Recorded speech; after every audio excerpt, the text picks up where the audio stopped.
Bienvenidos a Cinema 20.1. Este es un programa con un personaje enormemente importante para la industria cinematográfica, no solamente estadounidense, sino absolutamente internacional.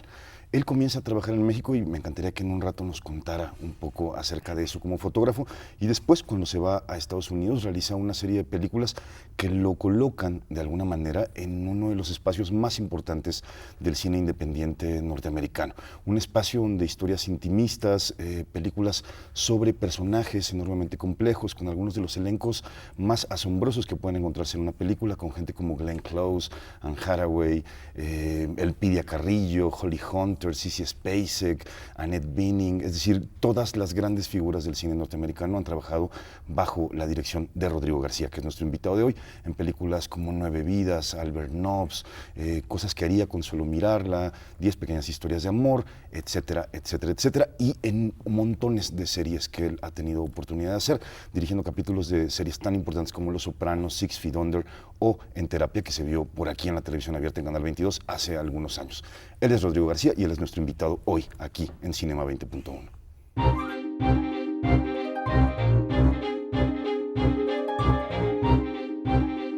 Lo primero que me gustaría saber es tu entrada al cine. Vienes de una familia con un enorme prestigio literario, decides estudiar historia medieval en Harvard y de pronto te vemos haciendo películas como fotógrafo. ¿Cómo se da esa entrada al cine? Sí, bueno, estudié historia porque me gustaba, pero también porque no tenía una idea muy clara qué iba a hacer. Y al acabar esa carrera regresé a México y empecé, o sea, ya había hecho mucha foto fija. O sea, pero sí acabaste historia Sí, medieval. acabé historia, volví. Okay. Ya había hecho durante toda mi adolescencia y en la universidad foto fija y, y ya me interesaba por el trabajo de cámara. Entonces empecé trabajando en esa época, sobre todo en comerciales. Empecé trabajando pues, de asistente, de cargacajas, de comerciales. Y ahí fui subiendo poco a poco a ser segundo asistente, el que cargaba los magazines, foquista. Y después de ser asistente un rato, me fui a Estados Unidos, al American Film Institute, a estudiar el programa de camarógrafos. Luego volví para acá y estuve aquí un rato trabajando. Ya como fotógrafo filmé con Mariano Varo, Lola y Danzón. Y con Carlos García Gras, mi querido Tom Mix. Y El verano de la señora Forbes. Y El verano de la señora Forbes con Hermosillo en La Habana. Y luego me fui a Los Ángeles un poco con el ánimo de buscar la posibilidad de hacer más películas. Aquí, por supuesto, se hacían películas, pero se hacían menos. Los fotógrafos dependían más del trabajo de comerciales, que me interesaba a mí un poco menos. Entonces me fui allá y pues me seguí ahí. Al principio trabajé tanto como operador de cámara como de fotógrafo. Y trabajé como operador con Chivo Lubeski mucho. Sí, bueno, tú eres el operador de Grandes Esperanzas, de Cuarón, por ejemplo. Sí, y hicimos varias más. Pero ya con el tiempo me fui interesando cada vez más en lo que hacía el director, en lo que hacían los actores, en las escenas, cómo estaban escritas. Entonces me empezó a agarrar ese gusanillo. Y en un momento dado pensé, bueno, voy a tratar de escribir un guión. Y si logro escribir el guión y encontrar dinero y actores, lo voy a hacer. Y ese guión fue Cosas que diría con solo mirarla. Y fue la primera película. Ya después de ahí, pues ya quedé condenado. Me gustaría regresar un poco a esta etapa mexicana justamente como fotógrafo, porque además ese periodo es un periodo muy particular para el cine mexicano, es un momento como de gran producción, el momento que se le llamó en aquel tiempo el nuevo cine mexicano, ¿no? Nuevos directores como García Gras, como Mariano Varo, veteranos como Hermosillo con los que tienes oportunidad de trabajar. ¿Qué te deja ese primer periodo como fotógrafo y ese momento de la producción mexicana, justamente el periodo salinista en este país? Bueno, fue una etapa en que creo que fue cuando se desarrolló el Fondo de Calidad del Cine y toda una serie de estímulos. Además, donde se permitió que muchas de esas películas se hicieran un poquito más con acceso a trabajadores de ambos sindicatos, de técnicos. Y bueno, de ahí salió toda una generación. Yo filmé con García Gras y con María, pero por supuesto ahí salieron también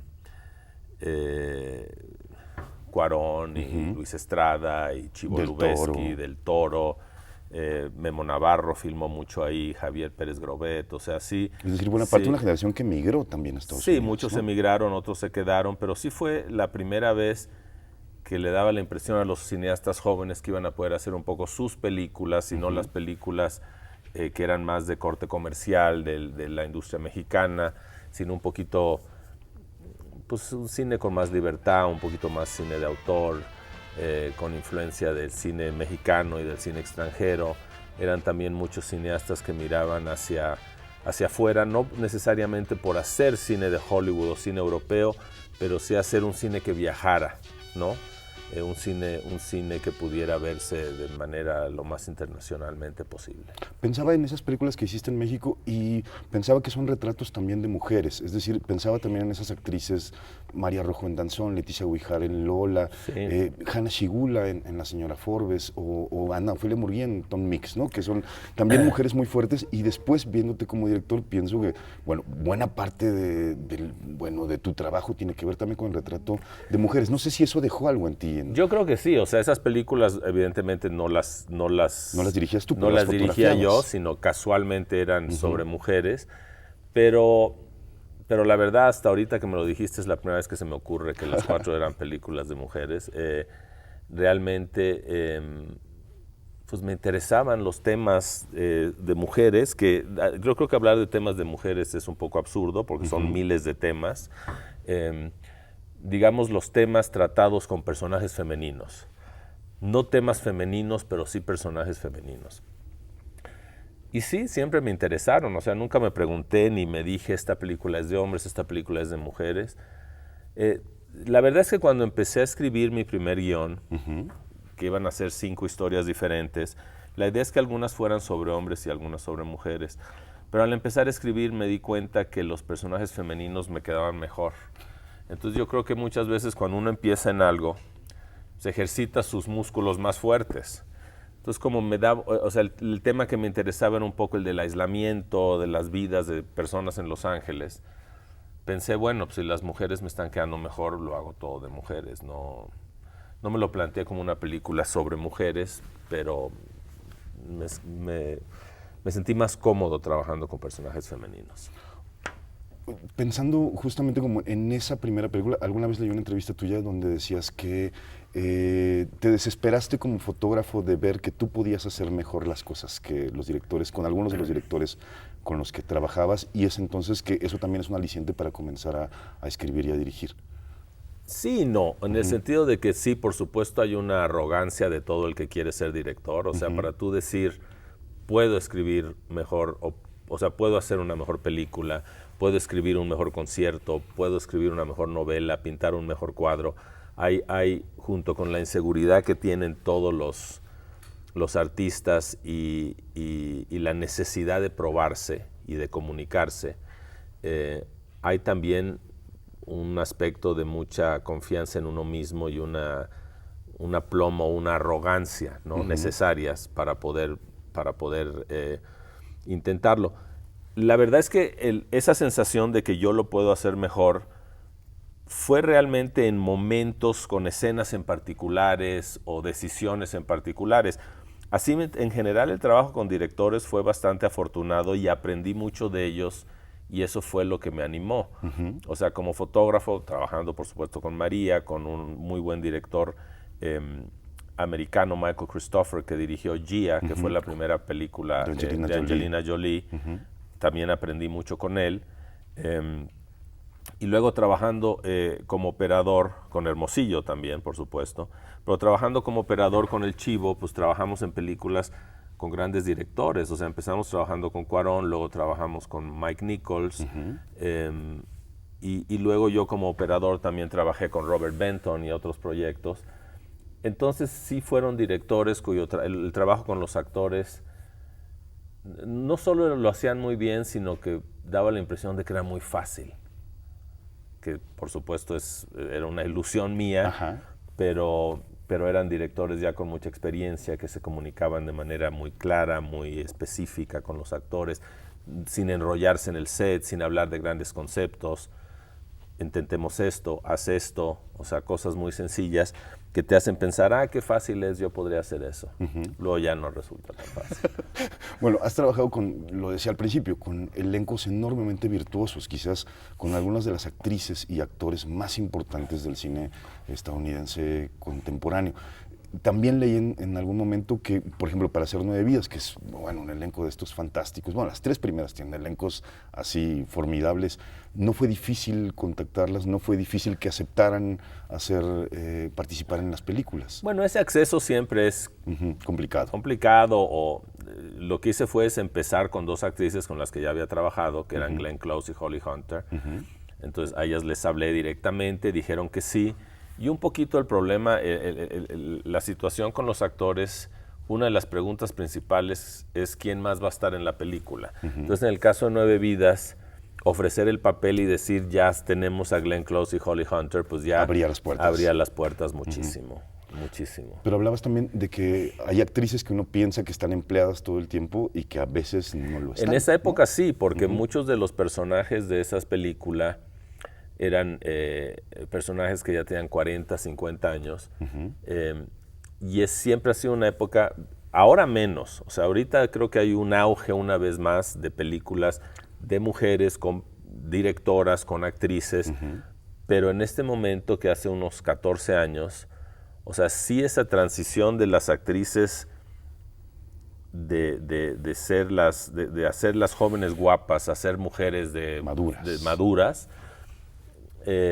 siempre hacía que de pronto hubiera menos trabajo.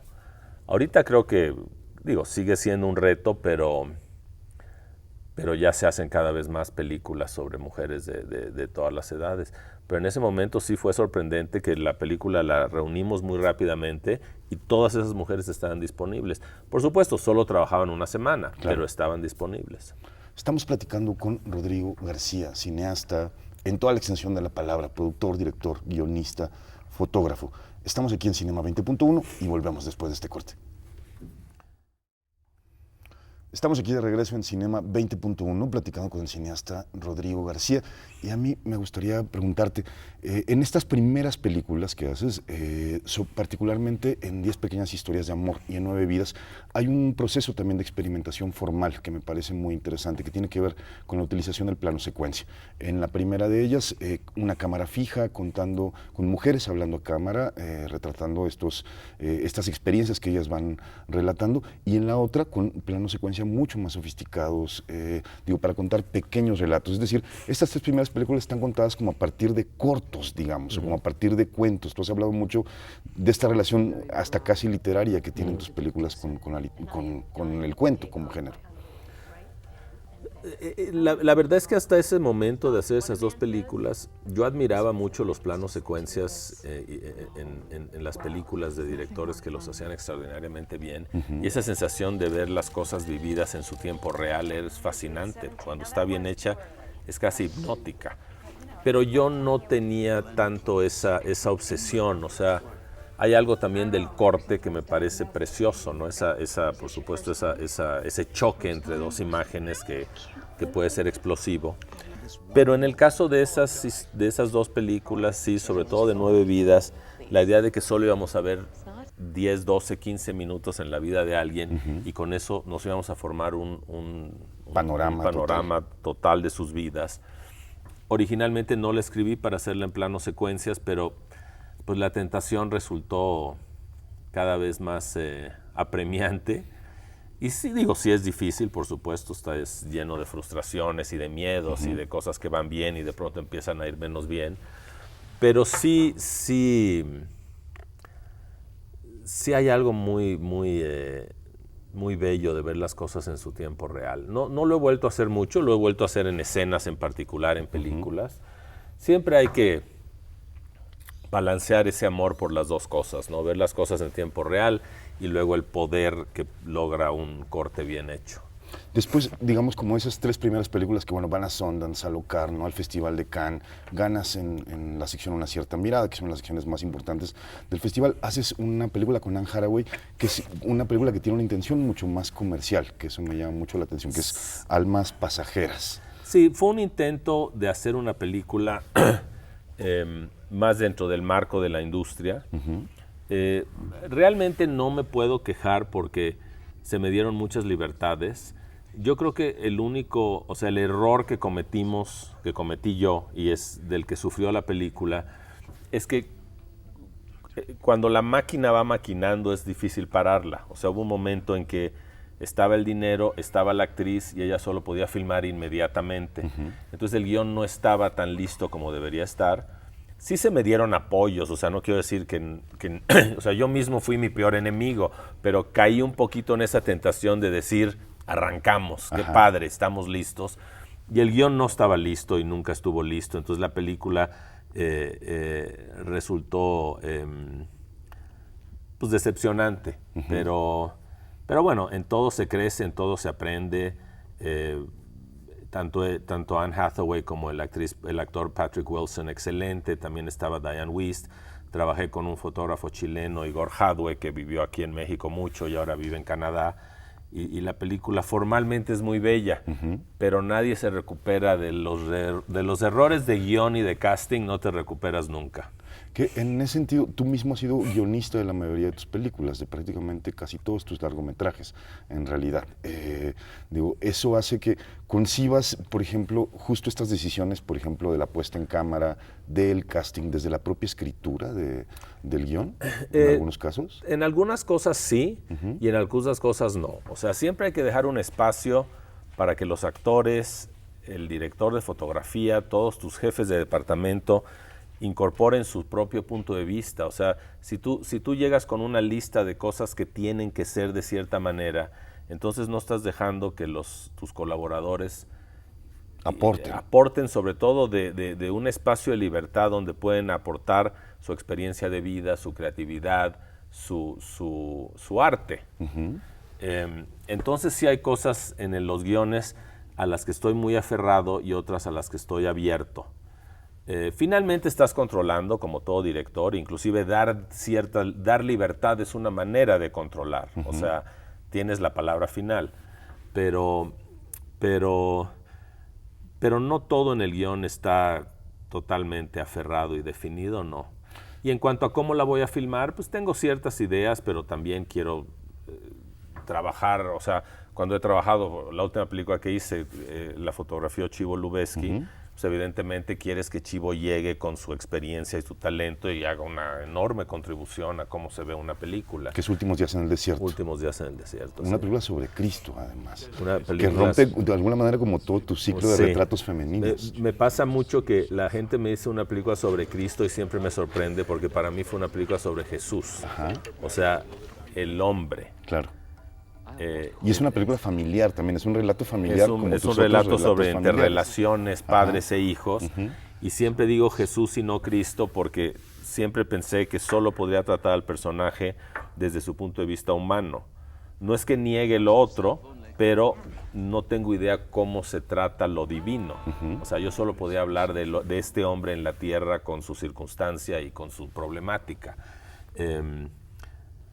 Pero bueno, la filmamos en un desierto en California y esa fue una muy buena experiencia y la verdad es a pesar de ser una película bastante extraña en mi filmografía, es quizá una a la que más cariño le tengo.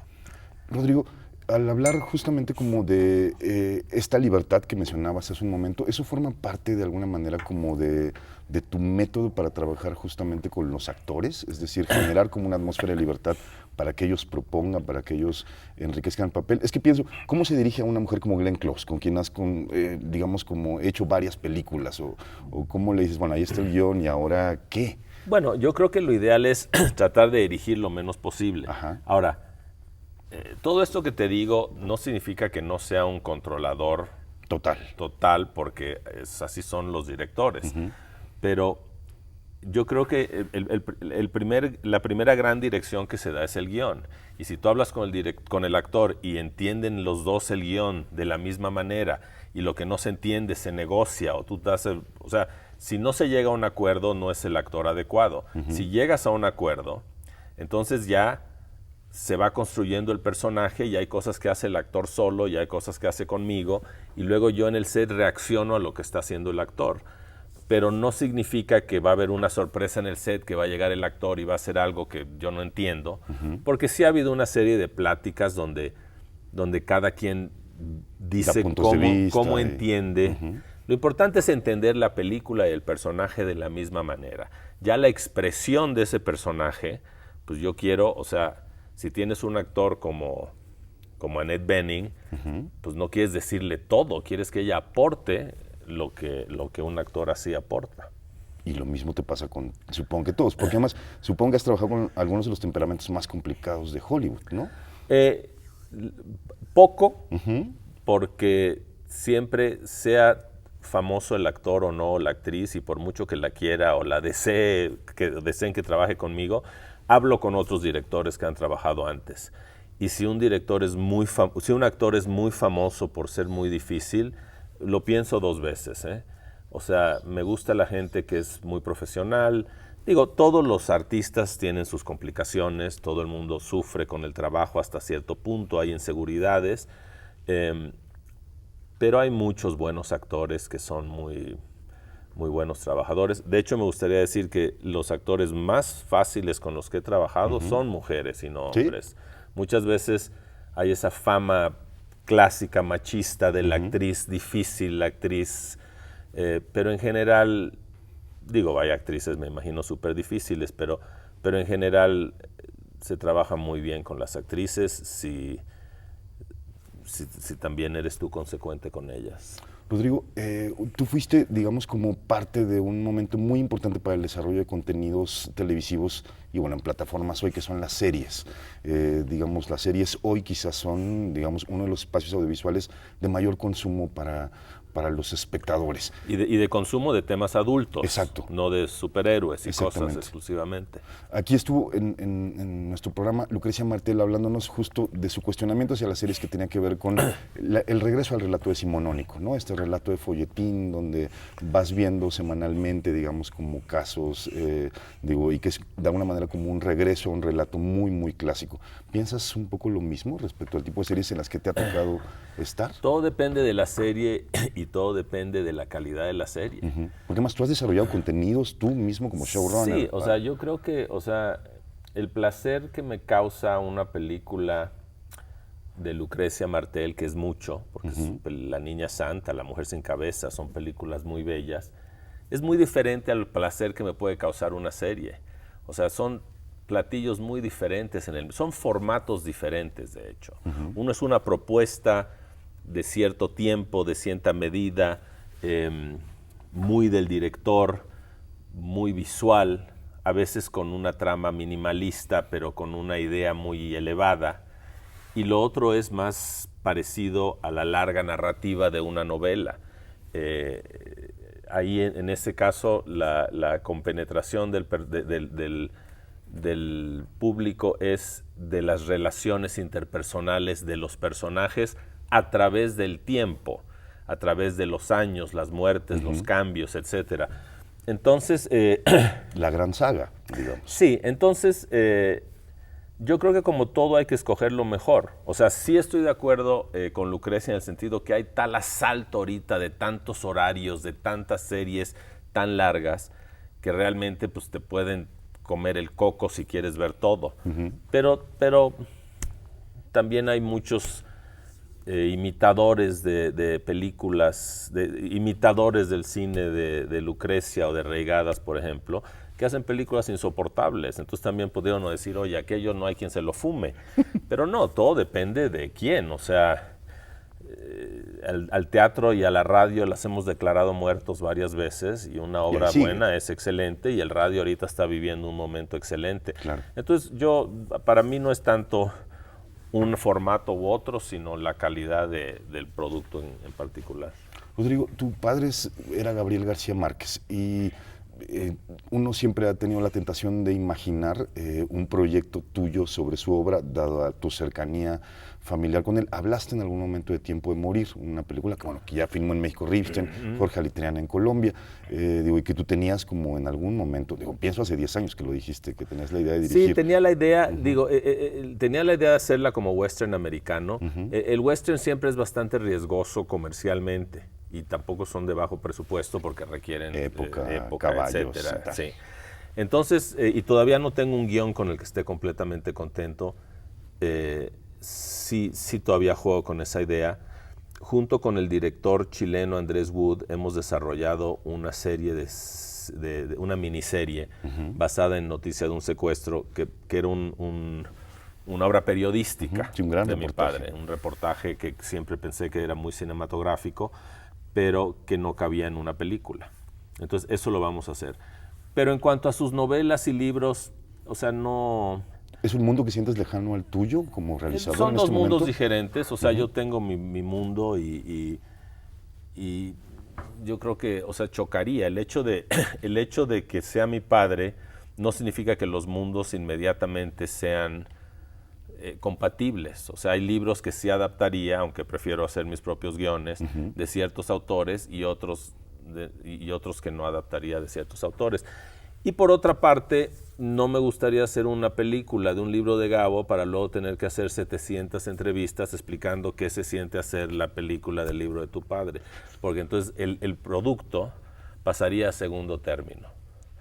El evento sería que yo filmo una... Entonces no me interesa. Pues a lo mejor preferimos como espectadores seguir viendo estas películas enormemente poderosas emocionalmente que tú haces, que son justamente estos pequeñísimos relatos familiares de lo contemporáneo, de la época. Pensaba en Albert Nobbs, por ejemplo, que ya no pudimos hablar mucho de esa película fascinante, y quizás ese mundo que aparentemente es pequeño y que se abre, digamos, para cualquier espectador, es quizás lo que resulta más fascinante de ti. Es mi mundo y es el de las películas que se me ocurren, o sea, nunca las escojo, ellas me escogen a mí y pues cada loco con su tema. Muchísimas gracias. Gracias. Rodrigo. Pues nos vamos ya en Cinema 20.1. Este fue apenas un asomo un poco al universo de Rodrigo García, que nos acompañó aquí hoy en Cinema 20.1. Y la verdad es que me parece un gran honor compartir esta pequeñísima charla con un realizador que se ha abierto paso en una industria enormemente competitiva, siendo absolutamente fiel a sus relatos, siendo absolutamente fiel a historias que quizás otros no contarían y que él afortunadamente está contando para todos nosotros, sin pensar en nacionalismo, sin pensar en identidades de países ni nada por el estilo. Nos vemos por aquí la próxima semana.